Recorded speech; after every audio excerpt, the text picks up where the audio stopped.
Mahigit 1,000 kaso ng dengue fever na itala ng CHD1 sa unang 6 na buwan ng 2024. Naritong report. Pinaigting ng Center for Health Development Region 1 ang kampanya kontra dengue. Sa pinakahuling datos ng CHD1, pumalo na sa 1,242 ang naitalang kaso ng dengue mula Enero hanggang Hunyo ngayong taon. Pinakamataas ang naitala sa Pangasinan na may 654 na kaso. May 44 na kaso naman sa Dagupan City. Fortunately sir, mayroon po tayong 4 na reported na namatay po dahil sa dengue. Lahat po ito ay nasa probinsya po ng Pangasinan.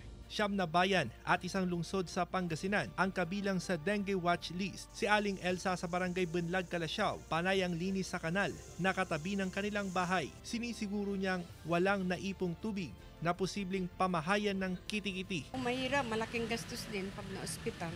Kaya palaging malinis ang kapaligiran. Pero paglilinaw ng CHD1, mas mababa ng 25% ang naitalang dengue cases kumpara sa datos sa parehong panahon noong 2023. Gayunman, paalala ng otoridad, huwag nang hintaying lumala ang sintomas ng dengue gaya ng mataas na lagnat at pagkakaroon ng rashes sa katawan bago pa magpakonsulta. Kasama si Henry Domencil, Russell Simorio, One North, Sancha, Luzon.